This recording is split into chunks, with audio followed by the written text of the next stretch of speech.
The September 11th attacks were, without a doubt, a profound human tragedy. The cost of that loss can never really be measured. But beyond that, they also sent these incredible shockwaves through the entire global economy. So in this explainer, we're going to break down the really complex and lasting economic footprint of that day.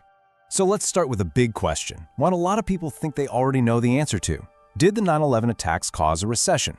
You know the story. A healthy US economy was just suddenly pushed right over a cliff.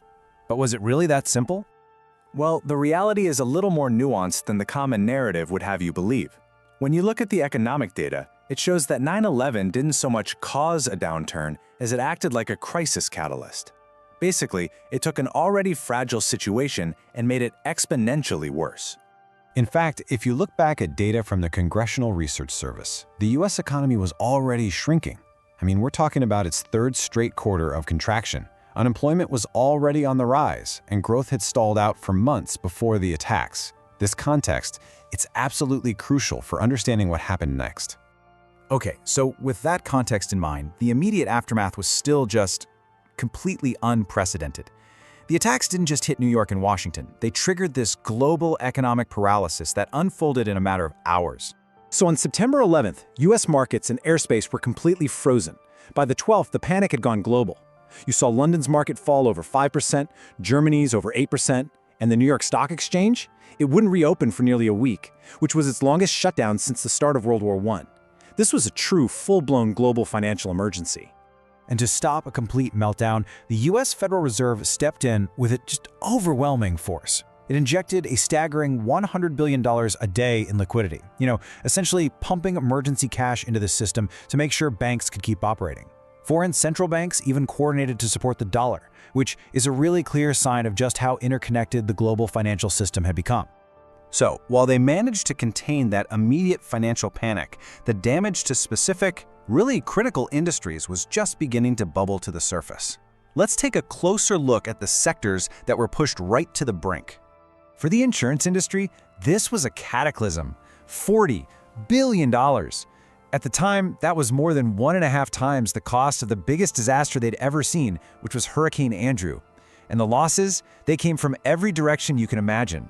You see, the losses went way beyond just property damage. We're talking $11 billion for businesses that just couldn't operate, billions more in liability and workers' comp claims. It was the first time a single event had caused such catastrophic losses across pretty much every single line of insurance. And a lot like the broader economy, the airline industry was already in trouble, so the attacks were just a devastating blow. With US airspace completely shut down and public confidence just shattered, airlines like Midway and Swiss Air collapsed almost immediately. The US government had to step in with a massive $15 billion bailout just to keep the whole industry from going under.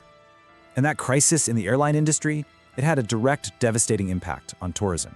In New York City, a $25 billion a year industry was basically crippled overnight as hotel occupancy just plummeted. But maybe the most lasting damage was psychological. One study found that over half of people developed a stronger fear of flying, and that's a fear that would ripple through the global tourism economy for years and years to come. The scale of the economic damage, especially in New York, required a government response on a scale we just hadn't seen in generations. The federal government ended up providing New York City with over $21 billion in direct aid. That first wave was immediate assistance for relief and recovery. The second chunk was aimed at longer-term goals, like economic development and rebuilding the infrastructure of Lower Manhattan. But beyond the immediate bailouts and aid packages, 9/11 fundamentally remade the economic landscape in ways that we are still living with today. So this is the really crucial point.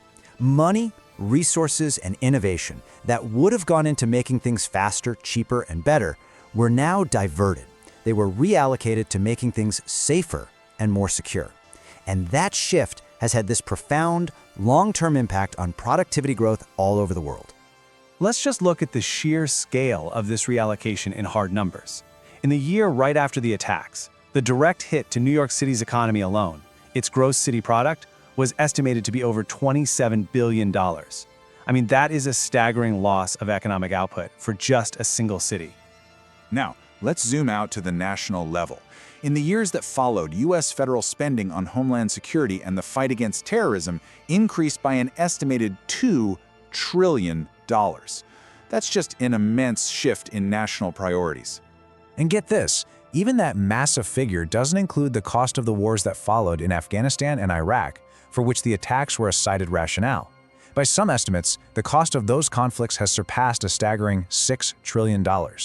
So this wasn't just a national reallocation of resources, it was a reallocation on a global scale, with consequences that continue to shape international affairs today. Which brings us right to our final question. When you really think about it, the trillions spent on security, the long-term drag on productivity, the reshaping of entire industries, it's pretty clear the economic story of 9/11 didn't end in 2001. So, are we still paying that price today? That's something worth thinking about.